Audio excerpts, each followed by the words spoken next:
Good evening, friends of the inner sanctum. This is your host, inviting you in through the squeaking door. Come on in. Come in, join our happy little community. And if you're not very careful, maybe you can stay. It's happened to some of our nicest people, and believe me, they've never regretted it. As they always say, it's a place to rest your bones. Remember, ours is the only community that has no taxes, no housing problems, no inflation, and no politicians. Of course, it might seem a little dead to you, but that's the idea, isn't it?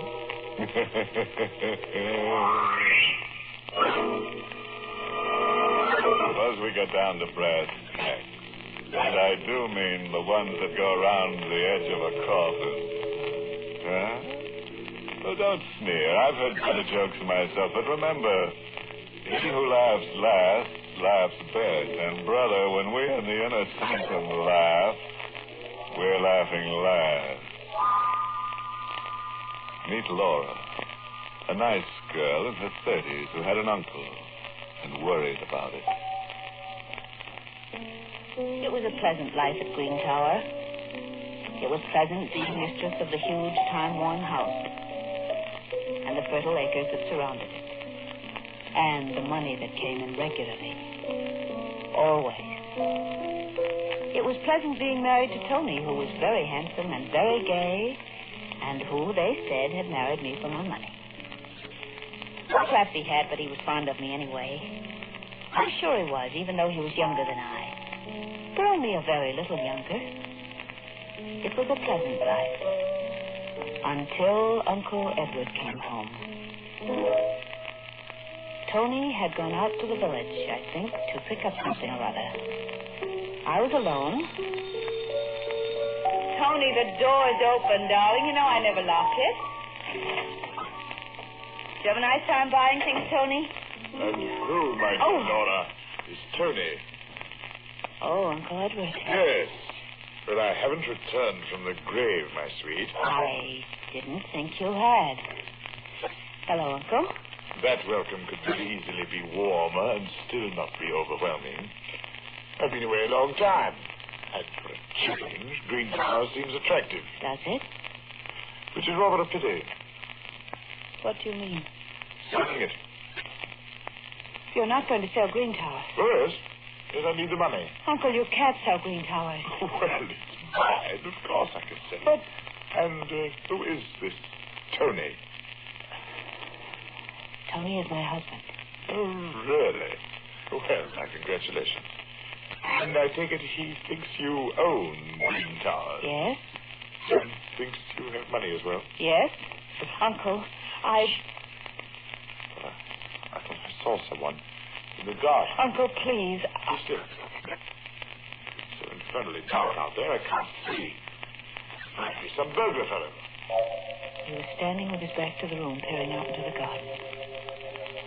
Uncle Edward, who had been away a long time and who had come back at last to shatter my life.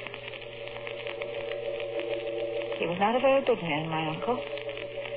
And when I came close to him, I realized that he was barely as tall as I. Uncle. I can't make out a thing.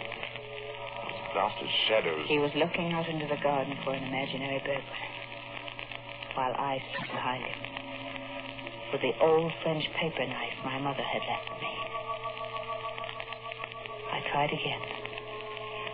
Uncle, please. Now, it's no use, my dear. No use. Go away and stop bothering me. He didn't even turn around when he said that to me, which made it quite easy when I saw the knife went in smoothly. It kept on going into his back until I thought it would never stop. But the handle broke. Uncle Edward's body stiffened for a moment and leaned back intolerably against the knife. He groaned, and he fell. After a moment, I bent over him. He was very silent. As silent as the dark garden. As silent as death. My uncle had come home more than he knew. He wasn't very heavy. And he didn't bleed at all, which was nice. As I dragged him through the French doors into the softness and darkness of the garden. I hurried, because Tony would be coming home. The ground would be softest, I knew, under the rosebuds that I left so. It was there that I dug a grave for Uncle. And it was there that I buried him. Under the lovely roses that would bloom again and again, not knowing or caring who lay beneath them. There was the sound of our car pulling up at the front door, but I was finished. Uncle was under the roses, with a paper knife still in his back. And I was in the drawing room, at the piano, when my darling came in. Oh, my love? Oh, Tony, my dear. Anything exciting happened while I was away? No, Tony. No. Nothing ever happens here. Nothing.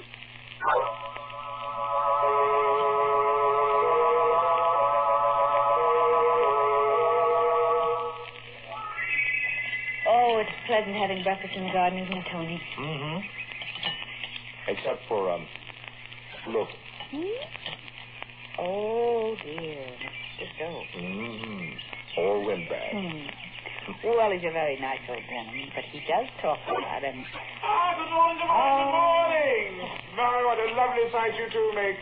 Charming. Thank you, Mr. Stokes. Well, Laura, your roses are almost as lovely as you are. Oh, they're much lovelier, you know that. And where is your Uncle Edward this fine morning? My Uncle Edward? Well, Laura, you upset your coffee. Oh, yes, I did, didn't I? That was very careless of me. Well, Mr. Stokes, I suppose Uncle Edward is still abroad. Oh, my dear, I saw him last night. Here? Well, on his way here, at any rate. I was driving. It was quite late. I saw him coming down the road. Oh, it wasn't Uncle Edward. No? No, well, isn't that funny? Well, I thought I could have recognized him anywhere. It wasn't Uncle Edward. Well, yes, of course. You know better than I, of course. Well, I must be getting old, eh? Well, that reminds me. Mrs. Stokes will have my head if I don't hurry back home. Goodbye. Goodbye. Who's Uncle Edward, Laura? My uncle. I could have guessed that. Oh, yes, of course. I mean, my mother's brother. A poor relative? Why do you ask that? Well, you seemed so upset when Stokes mentioned his name. Oh, well, he is a bit. He sponges. I wouldn't have liked him. No, I don't think you would. So, isn't it lucky it wasn't Uncle Edward?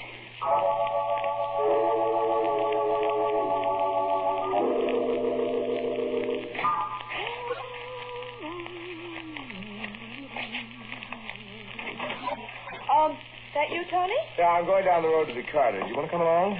No, dear. I better go through this mail. Ah, good old mail. Lots of checks coming in, huh? Lots of them, darling. Say, Laura. Yes? So why aren't you using your paper now? My paper? Oh, it needed cleaning, and I sent it away to have it cleaned. Oh, it was a pretty thing. Glad you haven't lost it. I thought I noticed it around last night. No, I sent it away a few days ago. When I went into town. Well, I'll see you later. Bye. Bye. Until later. And please, Tony, please forget about my paper knife. Please, Tony, forget about it.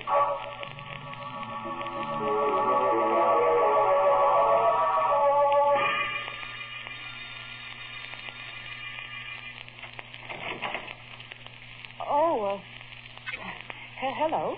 Hello. You'd be the niece, huh? The niece? Mind if I come in? Well, no, not at all. Very nice. Very nice. We like it. Bet you do. Now, where's Ed Cheney? Ed Cheney? You can tell him his old pal Travis here in waiting. Oh, I'm afraid you've made a mistake. What kind of mistake? There's no Mr. Cheney here. Look here, my girl. This is Green Towers, isn't it? Yes? You're Laura? Yes? And tell your Uncle Ed I'm here and waiting. Well, he isn't here. He got here sometime yesterday. asked me to come here today. But I'm here. I'm terribly sorry, but he's away. He's abroad. He is not here. Oh. I was with some money. Oh, he does. Yes, 5,000. I see. I don't care whether I see him or not. All I care about is the money. But I was looking for him. Well, you You can't. told me he was coming here yesterday. Today hasn't come. All right, I wait. Oh, well, it might be very awkward. Suppose... Yeah? Suppose I gave you the money. Yeah, would be all right. Then you would go away. You wouldn't wait for Uncle Edward. I'd go away. All right, I think I may have it here. I always keep quite a bit of cash around. Expenses, you know. Yes, I do have it. And here you are, Mr. Thrale. Thanks. Well, you didn't count the money. I trust you. Thank you. You know, I like this part of the country. Do you? Yes. But I just changed my mind. What about? Going away. I'm getting on in years. Maybe I'll spend the rest of them here. You said you'd go away. I did, didn't I? That was before you gave me the money. Well, you can't live very long on that. There'll be more, won't there, Laura? Well, I'd better be running along. Find myself a nice place to live near the village. But, You see, our brother Uncle Edward did come here last night. And he didn't throw me any money. I was trying to get a job from him. Oh. But this way is even better. Au revoir. Oh, no.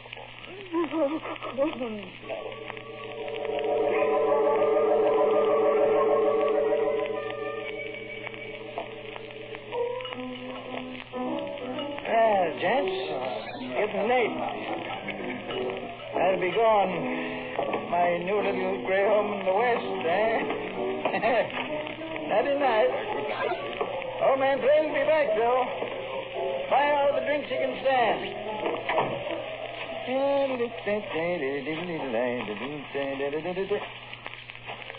Hey. I didn't see you. You're dark. What you want? I said, what? Don't you stand there looking at... Hey, that knife. What are you doing with that? No! Don't! I can't.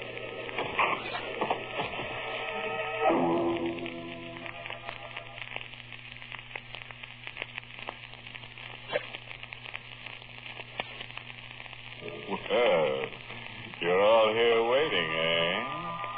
What's the matter? You brave or something? Oh, you are. And suppose you crawl out from under that sofa and listen to the tale of Laura, who planted her Uncle Edward under the rose bushes in the garden with her favorite paper knife in his back. And Mr. Thrale tried to blackmail her, but one dark night, Mr. Thrale lost interest in worldly matters, lying down in the street with a knife in his heart. The next morning at Green Towers... Good morning, Laura. Good morning, darling. Got breakfast already? I'm too hungry to wait. Pull up a chair and go to work. All right, I will. What's the matter, Laura? You're a bit pale. I'm all right.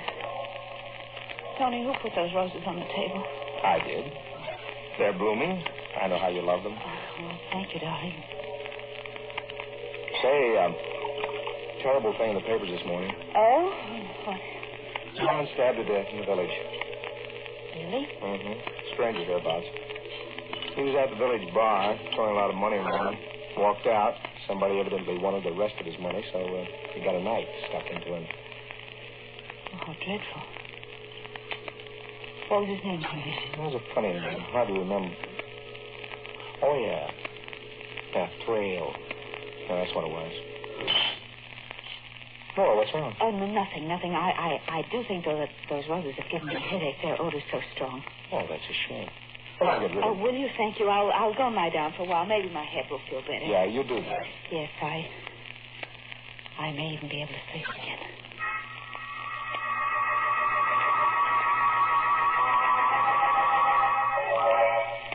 Laura? Yes, sir. Stop wandering about the room. Oh, I'm just a bit restless.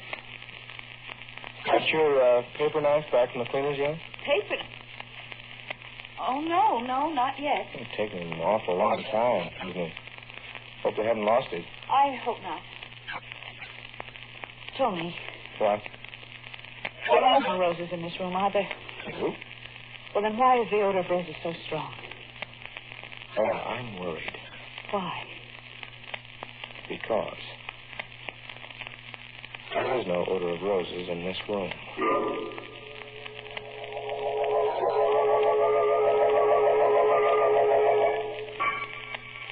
Good night, Tony, darling. Laura, are you sure you don't want me to stay with you tonight? No. Run around your own bedroom. You're not looking well. I'll be all right. No. Yell if you want me. Good night. Good night, Tony. Good night. I'll be all right, if only the roses will go away. The heavy, sweet odor of roses always in my nostrils. The deadly, decaying odor of roses.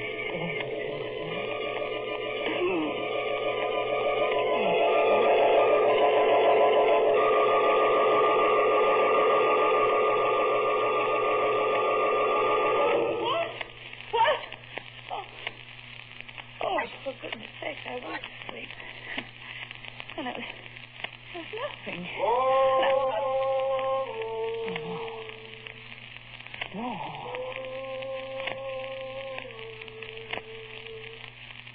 Oh, no, I don't hear anything.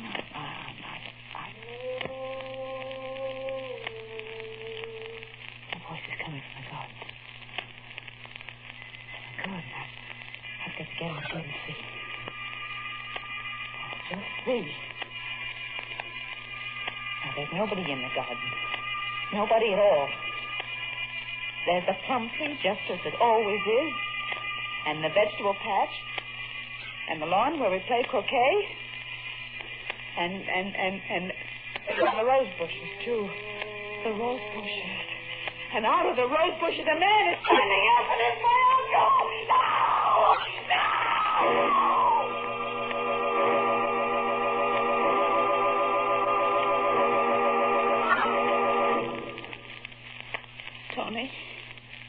Tony, what did that doctor say? The consultant, I mean. I don't know. He's stopping by in a little while. He seemed a very strange man. Oh, psychiatrist, I knew he was a psychiatrist, darling. Tony, do you think... Of course not. Because it's only that I smell roses when they're on. You're not crazy, Laura, for heaven's sake. That must be the doctor now. Now, you'll be a good girl.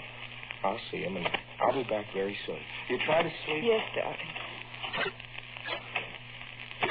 But I couldn't sleep.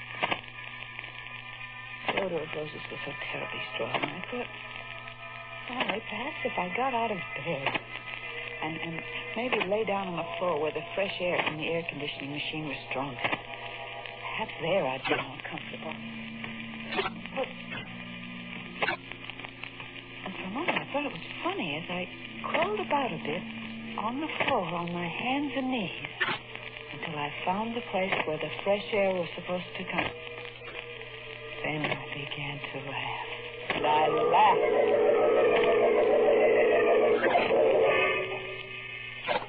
That night I waited till Tony slept. And I went downstairs into the cellar. And straight to the air conditioning machine which kept the house so fresh. And there, in front of the blower which drove the air through the pipes into my bedroom, I found a little bottle. It was a lovely little bottle with a crest on its little fat belly and the word Attar of Roses on it. The bottle, you see, was open. And then I knew that I wasn't mad.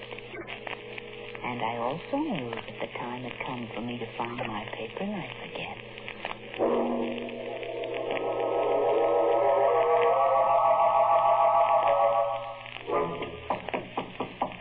I'm awake, Tony. Brought you your breakfast. Thank you, darling. Put it down. I won't eat it just yet. All right. Hey, you had a good night? I had a wonderful night. Tony, I think I'm going to be well again. Good. Help me out of bed, darling, will you? Sure, all right. Just put your arms around me. All right. There, I'm up. Oh, don't be in such a hurry to take your arms away, darling. Hold me close. Oh, Lord. Ooh. Darling, I forgot to tell you. What? My paper knife came back. The what? Yes, I have it now in my hand. The hand that's behind your back, Tony. Laura. Yes, Tony, here is my paper knife. Oh, you can take your arms away from me now, Tony. It was quick as Uncle Edward, but I think you'll die anyway, Tony. Yes. Good doctor. Maybe chance. Maybe. Oh, no, Doctor. What? I found the bottle of perfume you placed in the air conditioner that you were using to drive me mad. Bad. Bad luck. Very bad luck, darling. You saw me kill Uncle Edward, didn't you? You were the one in the garden, weren't you? Yeah, saw you. And then when Thrale came, you knew about him and you killed him, didn't you? Of course. Couldn't afford to have you give him money. Money. It was going to be mine. Oh, Tony. Oh, Tony, didn't you know it was yours anyway? Everything I had was yours. Why did you have to talk to me and try to drive me crazy? You would have cracked it. And the money would have gone to heirs. Uncle Ed. I played it safe. But you didn't, Tony, did you? Play it safe. Because now you're dying. And when you're dead, I'm going to bury you with Uncle Edward. Right in the garden under the rose bushes. I've already told everyone that you're going away, and you are. But not very far. Although it's far enough, isn't it, Tony? You've won. Thank you, darling. And you've lost. Listen. Know what that is? It's an ambulance. For you. Why? You're mad. Yesterday, 2 doctors signed certificates of lunacy. I authorized. I am not insane. I can prove it. The odor of roses was a fake. I can show them the perfume. I can explain it to them. But how will you explain me? Or Uncle Edward? That's it, Laura. How will you explain us? Tony!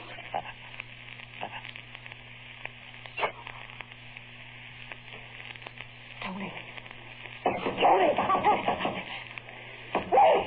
Wait! Oh. What am I going to do? If I keep on saying they'll hang me. And I don't want to be hanged. If I say nothing, they'll think I'm insane and they'll send me to the asylum, and I don't want to go to the asylum. And they won't go away. They won't go away.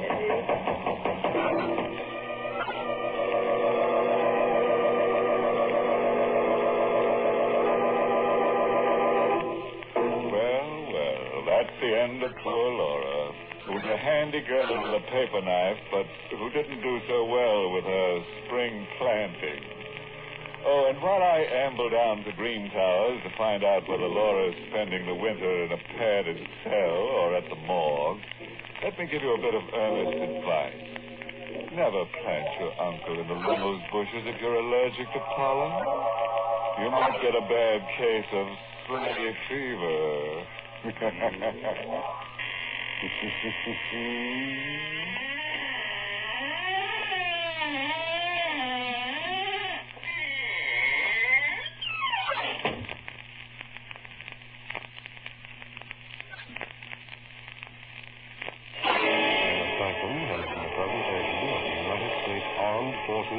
Silver. Voice of information and education.